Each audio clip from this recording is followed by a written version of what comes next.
지역엔 바람도 세차게 불고 있습니다. 순간 풍속이 초속 20m 안팎으로 강풍주의보가 내려진 상태인데요. 안전사고에 각별히 유의하시기 바랍니다.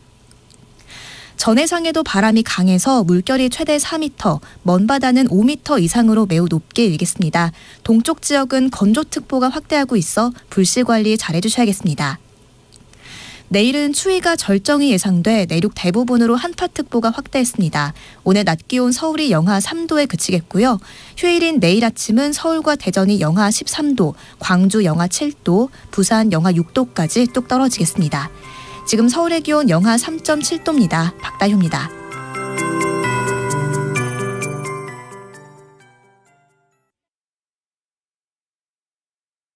정성을 다하는 국민의 방송 KBS가 한시를 알려드립니다. AM 711kHz, FM 97.3MHz, KBS 1라디오입니다. HLKA.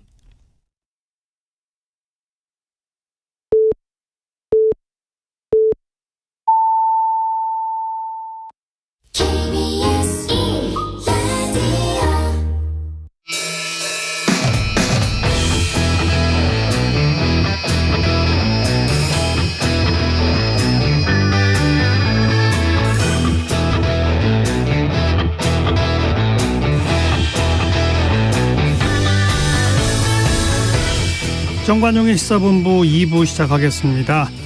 예산 합의 불발, 그래서 이태원 참사 국정조사 본조사는 언제 할 것인지, 그리고 각종 문재인 정권의 정책을 뒤집는 이른바 전 정권 지우기 논란, 정치권에 참 얘기거리가 산적합니다. 잠시 후 주요 정치 이슈들 거두절미하고 깔명이부터 끝까지 토론해보는 끝장 토론 각설하고 시간에 이야기 나눠보죠. 자, 2부 시작합니다.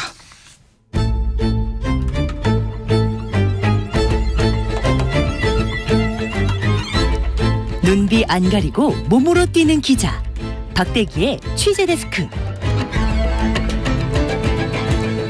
지난주에 미국에서 첫 번째로 핵융합 점화에 성공했다, 이런 발표가 있었죠.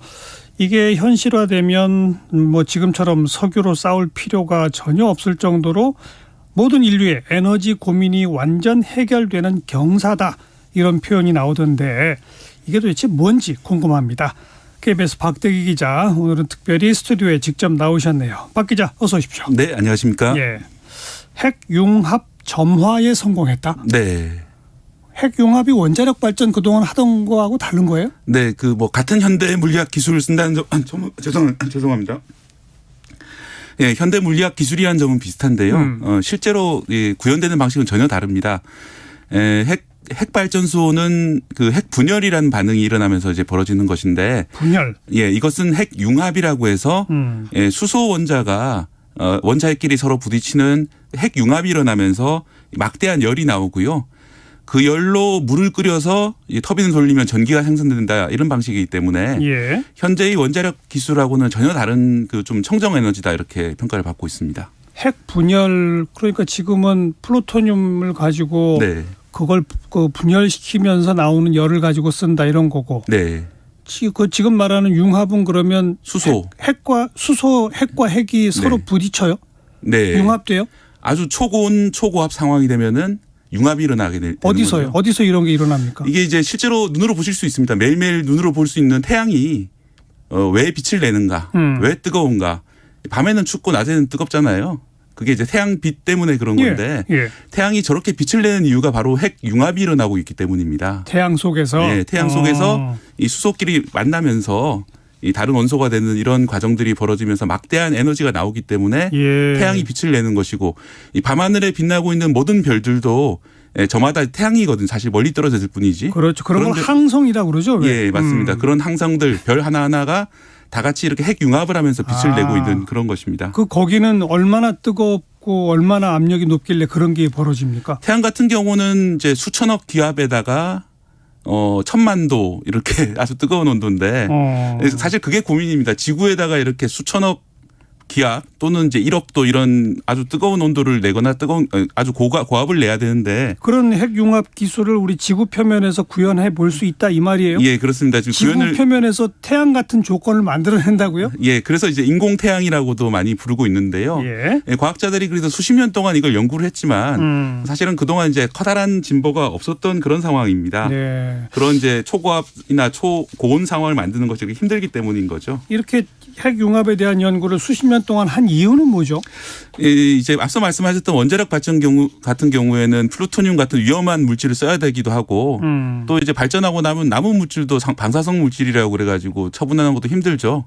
자원도 유한하고 이런 문제들이 있기 때문에 한계가 많았습니다. 그런데 핵융합 같은 경우에는 뭐 수소가 따로 방사성을 내는 물질도 아니고 예. 그리고 상대적으로 원료를 구하기가 어렵지 않을 것이다. 이것도 사실 기술적으로 따지고 보면 좀 어려울 수도 있는데 기술이 잘 순조롭게 개발된다면 원료 구하는 것도 어렵지 않을 것이다. 뭐 또 달에서 구해야 된다 이런 얘기가 있긴 합니다만 그래서 만약에 성공한다면은 지금처럼 그 원자력 발전의 여러 문제도 겪지 않고 또 이제 그 탄소 배출도 하지 않고 또 이제 석유처럼 고갈된 문제도 없고 그러기 때문에 인류 에너지 문제가 예. 영원히 해결되는 게 아니냐 이런 얘기들이 나오고 그러니까 있는 겁니다. 핵 폐기물이 발생하지 않는다는 거. 네. 그다음에 석유나 석탄 뗄 때 나오는 탄소 같은 것도 전혀 안 나와요? 예, 전혀 안 나옵니다. 원칙적으로는 전혀 안 나오게 되어 있습니다. 그렇겠네요. 예. 수소끼리 융합하는데 무슨 뭐 탄소가 들어갈 수 나오겠습니까? 없으니까. 예, 자, 없습니다. 그런데 이번에 미국은 그러면 어디까지 성공했다는 겁니까? 이게 이제 아직 완전 성공까지는 수십 년 적어도 이제 갈 길이 먼 것인데 그 중에서 아주 중요한 단계 하나를 밟았다는 것이 이번 발표의 핵심 내용이 되겠고요. 예. 이제 핵융합이 일어나려고 하면은 이제 원자끼리 서로 부딪혀서 융합하게 하기 위해서 에너지가 필요할 텐데 그 들어간 에너지보다 이 융합이 성공해서 나오는 에너지가 더 많아야지 이게 의미가 있는 에너지 지원이 되겠죠. 예. 들어가는 에너지가 더 많고 나오는 에너지는 조금밖에 없다면 이걸 해봤자 아무 의미가 없는 거잖아요. 할 이유가 없죠. 예, 그렇습니다. 그래서 이 들어가는 에너지보다 융합으로 얻은 에너지가 더 많은 단계, 그 단계를 점화라고 부릅니다. 예. 이번에 성공한 것은 사상 처음으로 그 점화 단계에 성공한 겁니다. 100 정도의 에너지를 넣었더니 150 정도의 에너지를 방출하더라. 그래서 들어간 에너지보다 나온 에너지가 더 많다. 아, 이걸 언젠가는 에너지원으로 써먹을 수 있겠다. 아주 예. 중요한 것을 확인했다는 점에서 이 발표를 했던 미국 정부에서는 21세기의 가장 중요한 발전 중 하나다 이렇게 발표를 했습니다. 정말 그렇게 했는데요. 예, 다만 이제 에너지에 대한 인류의 모든 걱정을 안 해도 되는 거다 이거 아닙니까? 예, 우리가 탄소 중립이라든지 얼마나 많이 고생을 하고 있습니다. 그러니까요. 사실. 그리고 또 러시아의 우크라이나 침공처럼 이런 것들도 결국 에너지 문제들을 많이 일으키고 있는데 예. 그런 갈등들을 완전 해소한다는 차원에서는 참 좋은 것인데 예. 문제는 아직도 갈 길이 한참 멀었다는 것이거든요. 이번에 이제 발표를 한 것이 로런스 리버머 국립연구소라는 곳인데 그곳에서도 연구 책임자의 설명으로는 지금 성공한 것은 단 하나의 그런 이제 반응을 일으켜서 아주 짧은 순간에 그런 일이 일어나는 걸 관찰한 것이고요. 실제로 이게 발전을 하려고 하면은 연속적으로 계속해서 점화가 일어나고 그런 것들이 좀 안정적으로 계속 유지시켜야만 에너지가 되죠. 예, 유지시키는 과정이라든지 뭐 그런 것들을 이제 열을 이제 확보해 가지고 그걸로 물을 끓여서 터빈을 만드는 과정이라든지 예. 아직 해결할 과정이 무척 많이 남았고 예. 데케이즈 그러니까 아마 수십 년이 더 걸릴 것 같다. 수십 년. 예, 이렇게 얘기를 했습니다. 그나마 이번에 그 점화는 어떻게 해서 성공했대요? 네, 점화는 이제 레이저를 한 곳에 집중시켜 쏘는 방식이었는데요. 이 거대한 장치를 만들어서 192개의 레이저를 하나의 점을 향해서 쏘게 됩니다. 그 점에 그럼 에너지가 모이겠죠. 그렇죠. 그 점에서 이제 그 점은 약 쌀알 만한 크기 아주 작은 점인데 그 점에서 딱 한 번 핵융합 반응이 일어난 겁니다. 그걸 확인한 것이거든요. 예. 그러니까 실제로 하려면 이 막대한 에너지를 연속적으로 이렇게 이런 반응들이 계속해서 일어나야 되는데 그런 과정까지 이르려면 적절한 상당히 수준으로 유지 관리할 능력까지 돼야 되는 거 아니에요? 예, 그렇습니다. 그런 것들이 좀 힘들고요. 아직 멀었네요. 아직은 멀었습니다만 그래도 이제 인류의 희망 하나를 얻었다. 그런 좀 성과는 있는 그런 상황입니다. 예. 미국의 계획은 어떻답니까? 일단 미국에서도 아까 말씀드린 연구 책임자의 설명은 이제 데케이즈 그러니까 수십 년이 걸릴 거라고 보고 있는데 예. 또 이 연구 외에도 다양한 방식의 그런 핵융합 발전도 연구가 되고 있거든요. 미국 같은 경우에는 민간에서도 연구가 많이 이루어지고 있습니다. 그래서 이제 조 바이든 미국 대통령 같은 경우에는 10년 뒤에 처음으로 상업적인 핵융합 발전소가 만들 수 있을 거다. 뭐 이런 식으로 10년 안에? 예, 그렇게 얘기를 하고 있습니다만 좀 과학계에서는 약간 좀 호언장담이 아닌가 예, 이런 평가가 지금 나오고 있는 상황이고요. 또 하나 말씀드리고 싶은 거는 우리나라에서도 연구를 하고 있습니다. 하고 있어요? 예, 핵융합 연구를 하고 있는데 예. 예, 다만 말씀드렸던 레이저 방식 같은 경우에는 미국이 썼던 방식이고 예, 미국은 사실 그 수소폭탄을 만들기 위해서 이 레이저 방식을 많이 이용을 해왔거든요. 그래서 이제 그런 무기 개발의 일환으로 개발하다가 이번에 다른 발전식으로 좀 연구를 했던 것인데 예. 우리나라나 유럽 그리고 또 미국의 다른 많은 과학자들은 이런 이제 레이저 방식이 아니라 그 토카막이라고 불리는 전자기장 안에 플라즈마를 가두는 방식으로 핵융합을 일으키는 토카막? 예, 토카막이라고 부르는데요. 설명을 들어도 모르겠는데. 저도 이름은 좀 어려운 이름인데 그러니까 전자기장 안에다가 그 핵융합 물질을 가둬서 그 안에서 이제 초고온 상태를 유지시키는 방식으로 이제 핵융합이 일어나는 것인데 예. 이게 더 쉬운 방식이다 지금까지 생각돼서 상당히 많이 연구가 되어 있습니다. 그래서 우리나라 방식이 과연 최종적으로 성공을 할지 아니면 미국식으로 레이저 방식이 성공을 해서 어떻게 성공할지 아직은 좀 초기 단계라서 판단하기는 이른 단계 같습니다. 그래도 열심히 연구는 하긴 해야 될 것 같습니다. 예, 그렇습니다. 그래야 될 텐데 당장 이것이 태양광이라든지 풍력을 당장 대체할 수 있을 것이다. 아니 그건 아니죠. 네, 그건 좀 어려운 것 같습니다. 네, 그러니까 재생에너지에 대한 노력을 계속하고 네. 탄소 배출 줄이는 것도 하면서 네. 동시에 이 연구도 계속 진행하는 게 답이겠네요. 예, 그렇습니다. KBS 박대기 기자 고맙습니다. 네.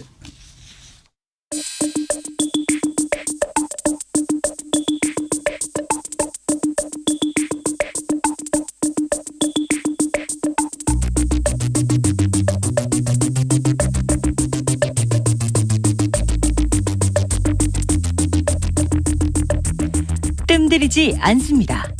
알맹이부터 찌릅니다. 고수들의 진검승부. 끝장토론 각설하고. 주요 정치 이슈들 거두절미하고 알맹이부터 끝까지 토론하는 끝장토론 각설하고입니다. 국민의힘 혁신위원 천하람 변호사, 민주당 민주연구원 부원장 현근택 변호사 두 분 오늘도 나오셨습니다. 어서 오십시오. 네, 안녕하세요. 네, 안녕하십니까. 자, 초반부 공통질문 이번 주에 뜬 인물 진 인물입니다. 먼저 천하람 변호사 뜬 인물. 네, 저는 김진표 국회의장으로 정해봤습니다. 아직 그 중재안이 통과 안 됐는데요. 근데 그래도 의장이 이런 정도로 존재감 보여주고 두 차례나 걸쳐서 중재안 내고 여야 원내대표를 끊임없이 불러가지고 압박하면서 이렇게 협의를 이끌어내려고 노력하고 이런 거 저는 굉장히 좋게 보고 있고요. 예. 사실 김진표 의장이 선수는 많습니다만은 민주당에서도 항상 비주류였어가지고 본인의 역량이나 능력을 좀 잘 발휘할 기회가 없었던 것 같은데 이번에 확실히 어떤 본인의 강단도 있으시고 소신도 있으시고 우선 노력하는 모습도 좀. 네, 저는 높게 평가합니다. 네. 자, 현근택 변호사 금주에 뜬 인물은 저는 유승민 전 의원 뽑아봤는데 발언이 굉장히 세게 나오고 있죠. 예. 최근에 발언 중에 박근혜 전 대통령은 선거에 개입하다가 구속됐다 이런 얘기까지 했어요. 윤석열 대통령이 들으라고 하는 얘기잖아요.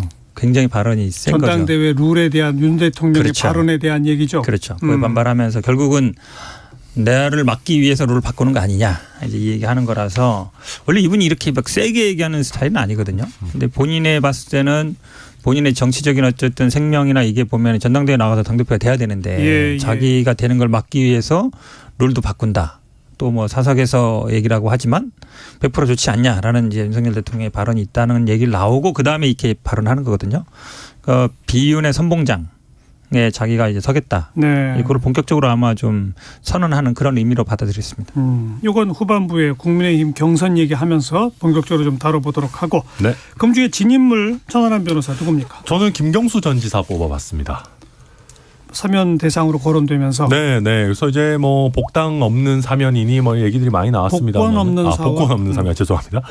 사면이 얘기 많이 나왔습니다만은 본인이 이제 가석방을 원하지 않는다. 이런 MB 대통령과의 어떤 이런 흥정의 대상으로 쓰기를 원하지 않는다라고 하면서 그러니까 복권 없는 사면에 대한 거부 의사를 내비쳤고요. 거기에 대해서 사실 저희 지지층이나 저희 당내 분위기는 사면 맡겨놨냐. 우리가 확정적으로 한다는 것도 아닌데 이러냐 해서 약간 사면이 물 건너가는 분위기로 가고 있는 것 같아서 이번 주에는 김경수 지사 뽑아왔습니다. 네. 언급할 거 있어요? 아니 사실은 복권 안 되면 의미가 없죠. 왜냐하면 내년 5월에 어차피 만기 출소인데 만기 출소 이제 5개월밖에 안 남는데 5개월 남겨서 참여만 한다. 라고 얘기하면 누가 봐도 별 의미 없는 거잖아요. 거기는 목적은 사실은 MB 사면에 있는 거잖아요. MB를 사면시켜줘야 되는데 야당 쪽 인사를 좀 구색 맞추게 해야 되는데 여기 15년 남고 여기 사실은 사면되면 MB는 사면되면 벌금도 80억 가까이 안 내요. 15년형 면제받고 벌금 80억 면제받는데 5개월 남은 정치인을 사면만 시킨다. 그 균형이 안 맞잖아요. 누가 봐도. 네. 그거에 대해서 당연히 반대할 수밖에 없죠. 그러니까 애초에 균형이라는 게 안 맞아요.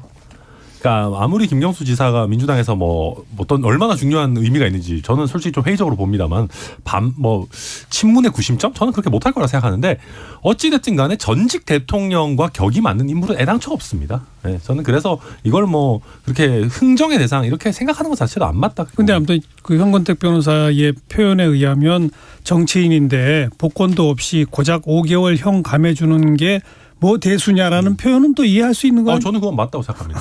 그래서 저는 안 할 거면 안 하고 그러나 할 거면 이명박 전 하고. 대통령과 비교하는 건 안 맞지 않는다. 네, 저도 할 거면 하고 아니면 그냥 안 하는 게 맞지. 이걸 뭐 복권은 안 해주면서 그러니까. 뭐 해주고 저는 그거 안 맞다 생각합니다. 해주려면 복권까지 필요하다. 네. 자, 금주의 진인물 현건택 변호사는 누굽니까?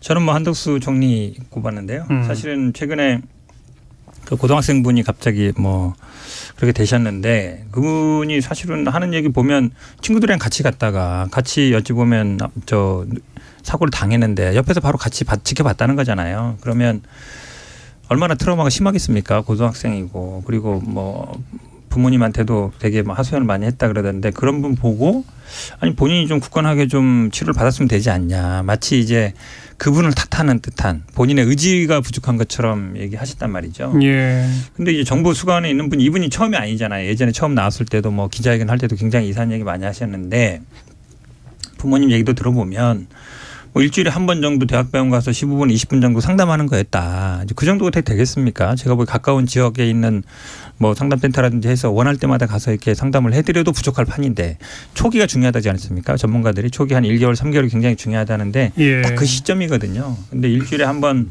15분 20분 가서 상담한 거 가지고 조금 더 상담 받아 본인이 의지가 있으면 되는 거 아니냐라고 얘기하는 게 이 그동안에 정부가 계속 가져왔던 사고의 책임을 본인 개인의 책임으로 돌리는 예. 그런 거에 이 총리가 어쨌든 그런 아직도 그런 인식을 갖고 있다라는 게 드러났다고 봅니다. 특히 총리의 이 본인의 의지에 대한 지적 언급이 정부는 할 바를 다 하고 있다는 식으로 그런 뉘앙스죠. 표현됐다는 그렇죠. 점이 참 문제인 거예요. 기자들의 질문이 그러니까 그 센터에서 어떻게 지원해 줬냐 했으니까 아니 우리는 할 거 다 했는데 그러니까요. 본인들이 연락이 없어서 그렇다 그러면 그거야말로 어찌 그냥 우리는 있으니까 찾아와라는 얘기잖아요. 그러니까 지금은 그런 상황이 아니잖아요. 그분들이 특히 어린 학생이고 같이 갔던 친구들이 그렇게 됐으면 오히려 가만히 있어도 찾아가서 예, 상담을 예. 해드리고 만약에 멀리 오는 게 불편하시면 가까이 하겠습니다.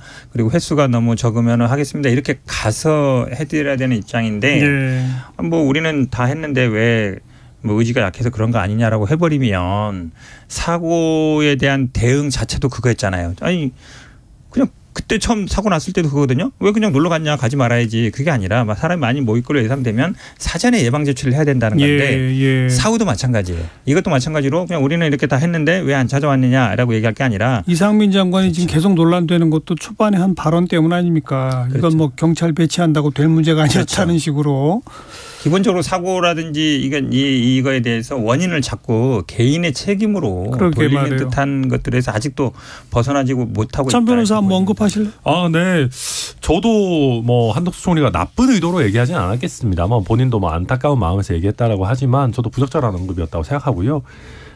이게 하나 두 개면은 저도 뭐 이렇게 뭐 소위 쉴드를 칠 수가 있는데 이게 너무 많아요. 구설에 오른 발언이 예. 너무 많죠. 예, 너무 많고 특히 김미나 무슨 창원시 의원 이런 사람들의 발언은 이거는 뭐 논평할 가치가 없을 정도로 그렇다라고 한다면 저희 당이나 정부에서 강한 메시지를 좀 내놔야 되거든요. 이렇게 우리 희생자 탓하지 마라. 그리고 그 뭐 온라인 이런 데서도 희생자들한테 허위 사실 퍼뜨리고 뭐 하고 이런 거 엄단하겠다. 우리가 그때 희생자 명단 공개에 관련해서 엄정한 태도를 취했던 것만큼 센 메시지를 좀 내줘야 되는데 그렇지 않으니까 국민의힘이나 뭐 정부 전체가 뭐 이태원 참사 그냥 뭐 개인적으로 해결할 문제지 같은 그런 뉘앙스나 어떤 태도를 보여주는 거는 전 지금이라도 좀 확 틀어야 된다 그렇죠. 생각합니다. 저도 100% 지금 말씀 시의원 혹시 징계 절차에 들어가나요? 네, 경남도당 윤리위는 한다고는 하는데요. 빨리 해야죠. 빨리 해야 되고, 예, 그렇게 생각합니다. 굉장히 좋은 말씀하셨는데 사실은 처음에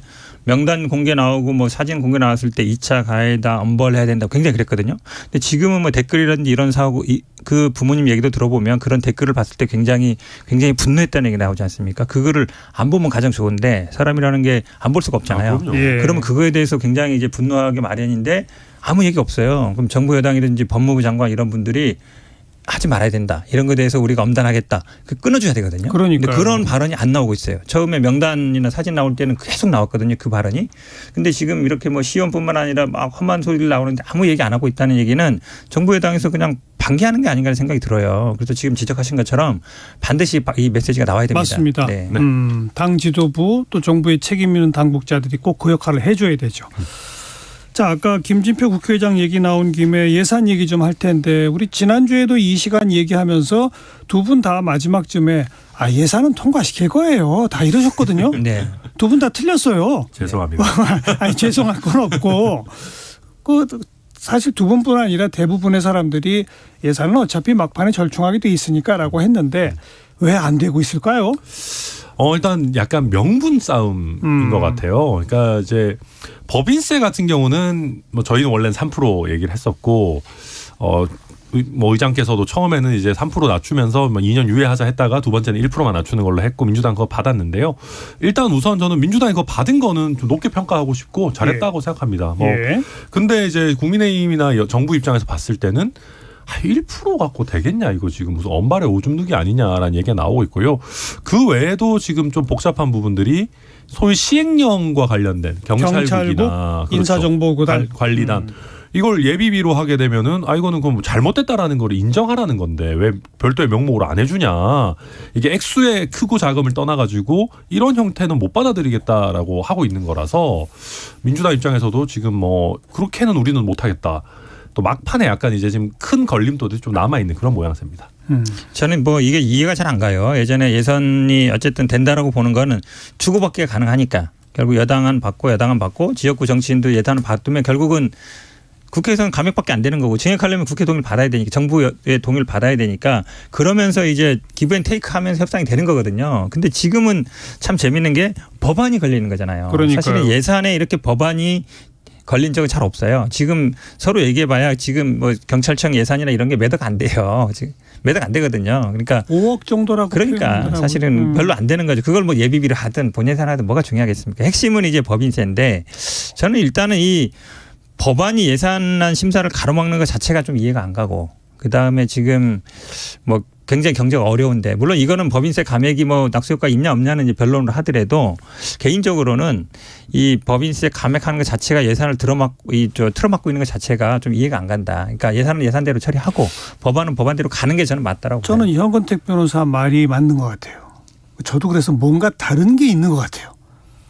지금 뭐 1%냐 뭐 이거 가지고 이렇게 막 전 그게 아닌 것 같아요. 그러니까 예산안 심사하면서 이렇게 법안이 아니 법안 가운데서도 예를 그렇죠. 들어서 수입과 관련된 거니까 종합부동산세 개편에 대한 것 뭐 이런 여러 쟁점들에 대부분 합의를 했어요. 거의 다 됐죠. 그렇죠. 예. 금융투자소득세 그렇죠. 유예하는 쪽으로 합의를 네. 했고요. 그렇죠. 대부분 다 합의했어요.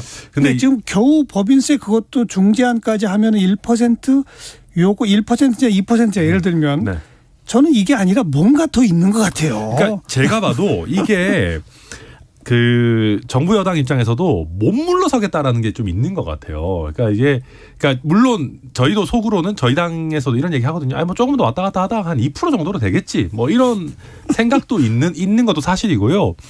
그거 외에도 우리가 지금까지 정부 들어서고 나서 뭐 온갖 법안 냈는데 민주당이 뭐 하나 통과시켜 준 거 있냐. 근데 여기서 우리 법인세 대통령도 꽤 관심 사항이고 지금 저희 당에서는 경제에 꼭 필요하다고 보는 건데. 이미 제가 언급한 대로 종합부동산세, 금융투자소득세 다 이번에 합의 처리한다니까요. 근데 그거는 이제 특히 이제 종부세 같은 경우는 사실은 대선 때 이재명 대표의 공약이기도 했었고. 어쨌든 국민의힘도 하려고 그렇죠. 했던 하려고 했던 거고. 합의를 이뤘잖아요. 뭐 그렇긴 한데 금투세 이런 것도 어찌 보면 여론에 밀려서 민주당이 하는 모양새고 사실 국민의힘이 좀 추진하려고 했던 거에 대해서 제대로 받아준 게 없지 않냐. 뭐 이런 생각이 있는 것 같습니다. 제가 보기에는 이 여당이 별로 이제 그 재량권이 없어요.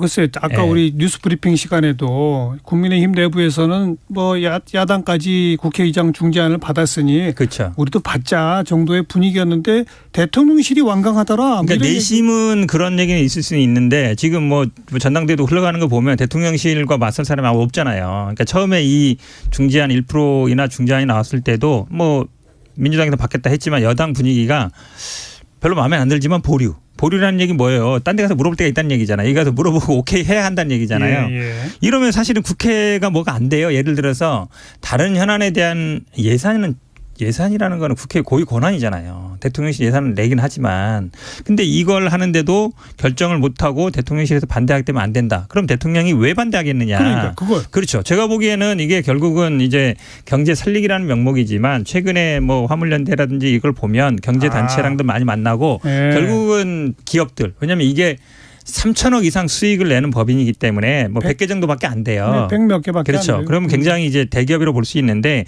그런 분들과의 이제 코드를 맞춰가는 과정이고 그분들의 요구인 것 같아요. 그러다 보니까 대통령이 강하게 푸시하는데 이거 하나 가지고 이분들의 요구 가지고 과연 이 1년 예산 이게 지금 선진화법 만들고서 이렇게 늦은 적이 없었거든요. 처음이에요. 그러니까요. 정기국회 회기를 넘긴 게 처음이에요. 그러니까 그게 제가 보기에는 이거는 법안은 법안대로 나중에 하고 이제 예산은 예산대로 처리해야 된다고 봅니다. 근데 이게 뭐 그냥 단순히 대기업의 요구 이렇다기보다는 그러니까 사실 법인세라는 게 하나의 시그널이거든요. 이게 얼마나 우리가 그러면 투자하기 좋은 국가로 나아가겠다라고 하는 시그널이기 때문에 지금 기재부 입장에서도 경기 하강 국면에서 외국인 투자 좀 받아야 된다. 글쎄 근데 네, 그런 아까 거고요. 일부 시간에도 요 얘기는 다 좀 자세히 네. 다뤘습니다만 물론 시그널이 됐건 뭐가 됐건 이건 어차피 정치적 선택의 뭐 문제예요. 그렇죠.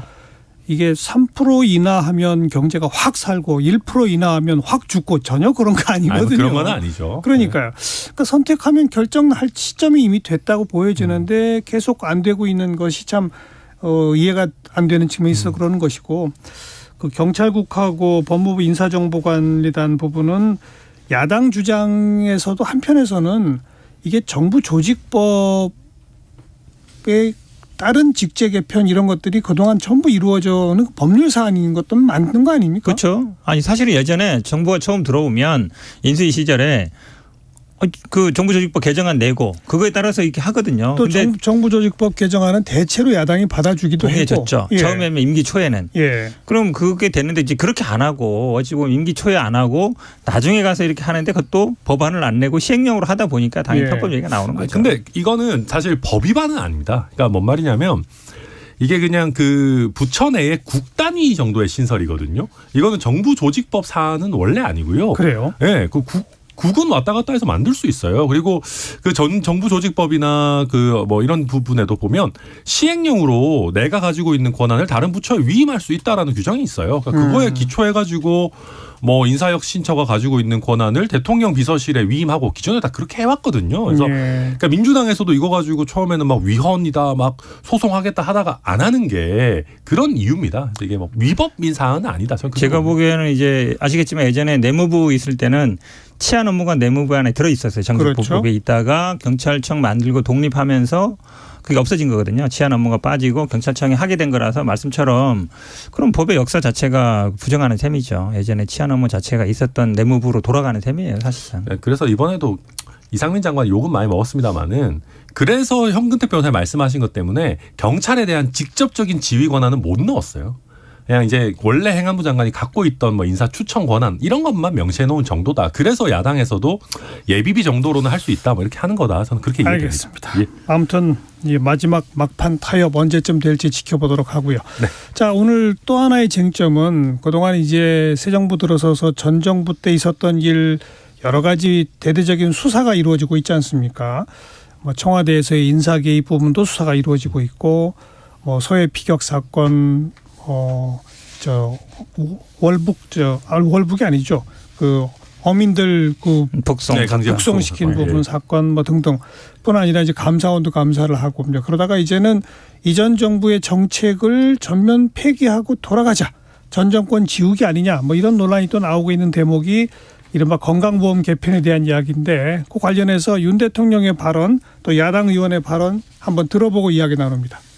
보장성 강화에 20조 원을 넘게 쏟아 부었지만 정부가 의료 남용과 건강보험 무임승차를 방치하면서 대다수 국민에게 그 부담이 전가되고 있습니다.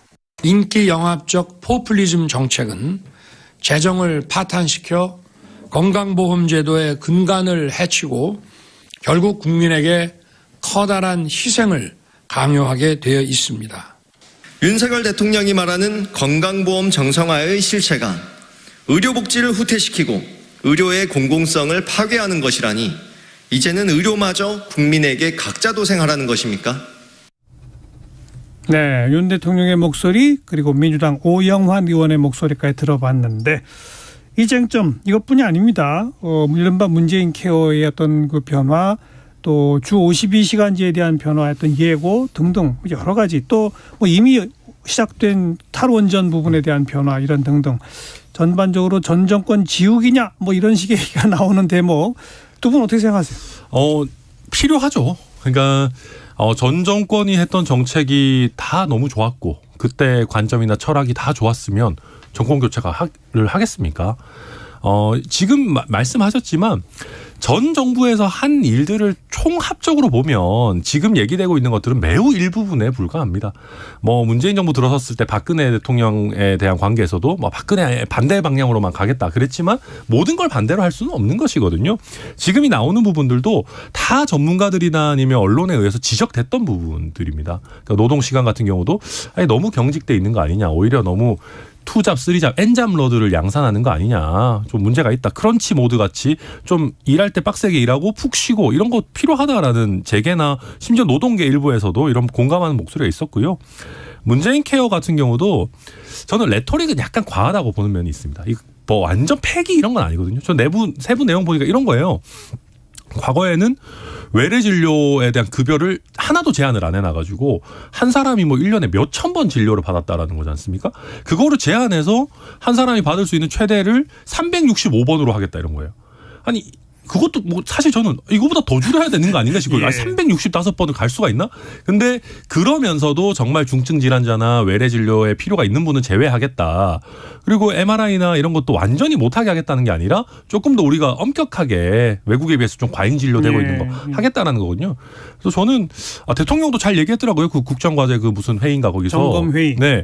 거기서 아니 우리가 이거 자동차 보험도 그 접촉사고에 대비하는 것보다 정말 큰 사고를 대비하는 목적이 크지 않냐.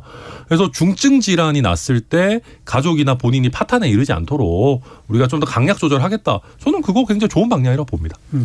현근택 변호사. 이거를 자꾸 이제 과거 정부 지우기로 간다고 뭐 될 건 아니고요. 지금 결국은 우리 건강보험, 의료보험이 굉장히 잘 돼 있지 않습니까? 전 세계적으로 잘 돼 있는데 계속 보장 범위를 늘려왔어요. 보니까 2017년에 보장률이 62%였는데 2021년에 65%였거든요. 그만큼 국민들의 부담이 줄어드는 겁니다. 결국은 어디까지 보장할 거냐인데 지금 이제 한마디로 얘기하면 이제 MRI나 초음파 이런 거를 이제 어쨌든 예전에 보험이 안 되다 보험으로 늘린 거 아닙니까? 우리가 예전 갔으면 특진 많이 했단 말이죠. 개인 비용 내는 건데 그런 것도 많이 줄었거든요. 이제 그런 거는 제가 보기에 방향은 맞다. 왜냐하면 보험이라는 건 결국은 보험 외적으로 하는 걸 늘려가면 안 되는데 이거를 자꾸 물론 지금 말씀처럼 뭐 하루에 뭐 몇 번씩 가고 그런 건 당연히 어느 정부나 있는 거예요. 근데 이걸 마치 문재인 케어 때문이다.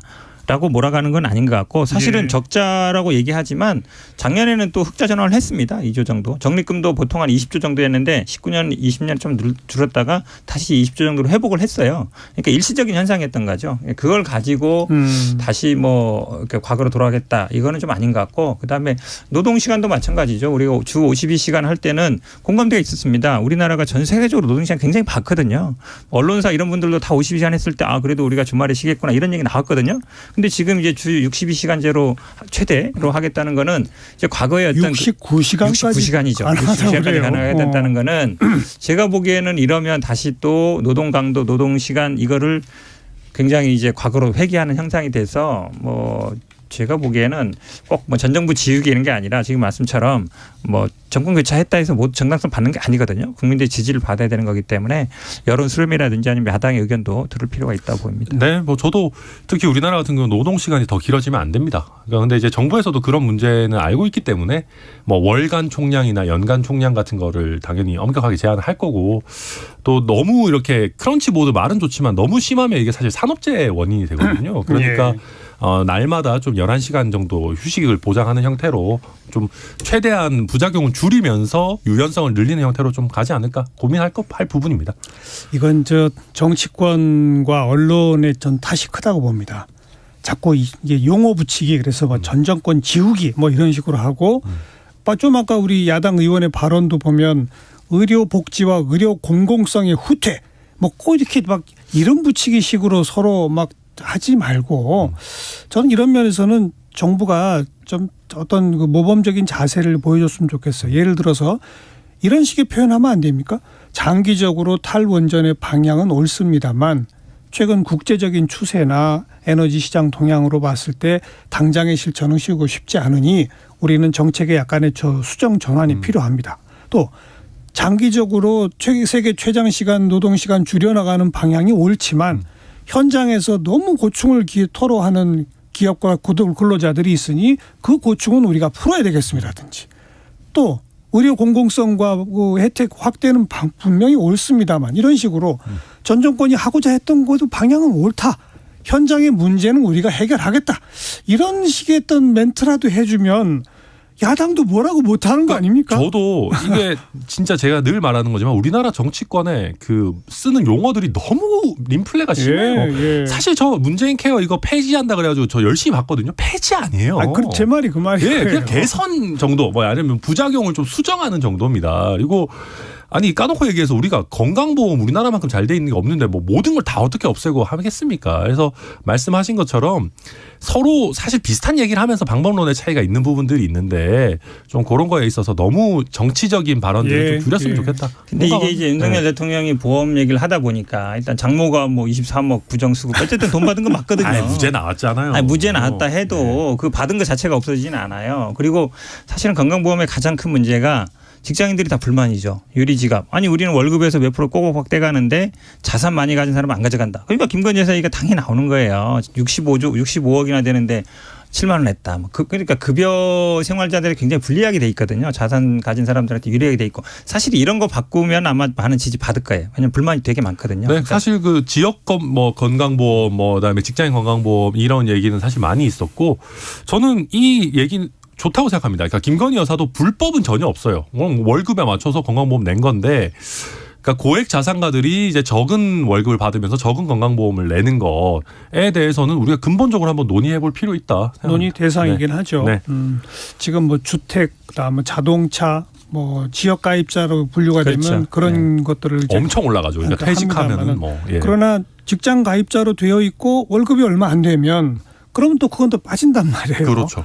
그러나 직장 가입자로 돼 있으면서 기타 소득이 있으면 또 그거는 또 다른 건강보험료를 매거든요. 하여튼 이것도 좀 종합적인 점검이 필요하다는 건 맞는 것 같아요. 네. 1시 37분 향해 갑니다. 잠깐 교통정보 전해드릴게요. 임초희 씨. 네, 이 시각 교통정보입니다. 토요일인 오늘 평소보다 고속도로 정체가 덜한 편입니다. 대설특보와 한파의 영향인데요. 경부고속도로 부산 방향으로 가장 차들이 많이 몰려 있습니다. 먼저 남사 부근에서 제속도 못 내고요. 이후 천안휴게소 부근과 옥산휴게소에서 주감휴게소 쪽으로 긴 구간 정체입니다. 논산 천안고속도로는 모두 양방